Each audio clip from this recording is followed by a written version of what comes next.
खुलुमबाय बयनिसिमबो दिनैनि गाहाय रादाबफोरखौ आं बर' निउज नलेज चेनेलनि जानानै फरायलांनो आखायाव लादों। बे रादाबफोरा जाबाय गिबि मन्थ्रि हिमन्त बिश्व शर्माया फोरमायोदि आसामाव पीएम सूर्याघर मुफ्त बिजली योजनानि गेजेरजों 17.6% नखरफोरा कारेन्ट बिल होनांला आरो आसामा बे बिथांखियाव भारतनि सिगांथिं थानाय मोनबा रायजोफोरनि मादाव मोनसे।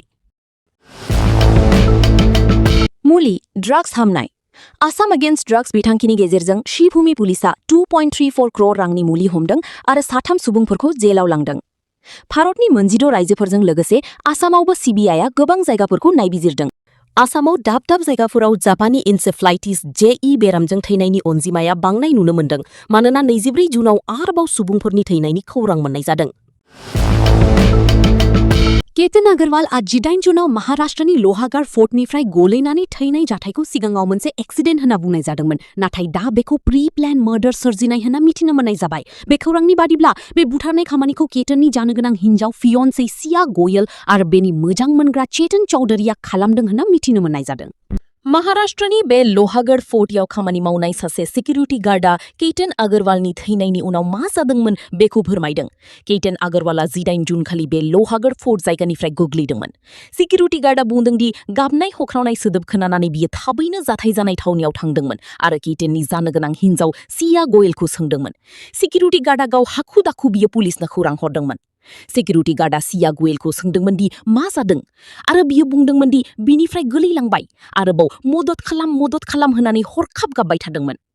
दायनिगिरिया दा सानैबो पुलिसनि आखायाव दं एबा हमना लांनाय जाबाय आरो आयेननि नेम बायदियै नायबिजिरगासिनो दं। अरुणाचल प्रदेशआव बाना जानायनि सांग्रांथि खाथिथारनि अरुणाचल प्रदेशआव जोबोद अखा हानाय आरो बाना जानायनि थाखाय आसामावबो सांग्रांथि होदों मानोना बे बानाया आसामनि साखाथिनि ओनसोलफोरखौ खहा खालामनो हागौ। चिरां जिल्लानि धालिगावआव पुलिसनि अभियान नंखाय डक्टरखौ हमबाय। असम मेडिकेल काउन्सिलनि आजाद अभियोगनि सायाव सोनारनानै काजलगाव थानानि पुलिसा बुधबार सानाव धालिगावआव नायबिजिरनानै रबिन चन्द्र नाग मुंनि सासे नंखाय डक्टरखौ आयेननि आखायाव लानाय जायो। ग्रीन लाइफ वेलनेस हस्पिटेलनिफ्राय हमजानाय बे नंखाय डक्टरखौ काजलगाव थानायाव पुलिसा सोंनाय फिननाय खालामगासिनो दङ। मिथिनो मोननाय बादिब्ला मेडिकेल कलेजनिफ्राय जेबो सोलोंथाइ लायालासिनो बे नंखाय डक्टरा गोबाव समनिफ्रायनो सुबुंफोरनि फाहामथाय चिकित्सा सेवा खालामबोबाय थादोंमोन।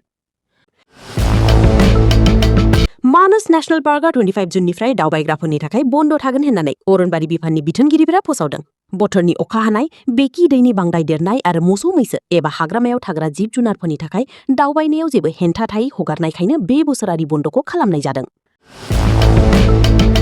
डुरान्ड कापनि 135थि खुंफुंथाय फैगौ 25 जुलाइनिफ्राय 23 आगस्त 2026 सिम खुंनाय जागोन। बे बादायलायनायाव गासै 24 हानजाफोर आरो मोनबा सोरगिदिं सहरफोर कलकाता, रांची, गुवाहाटी, इम्फाल आरो शिलंआव गेलेनाय जागोन।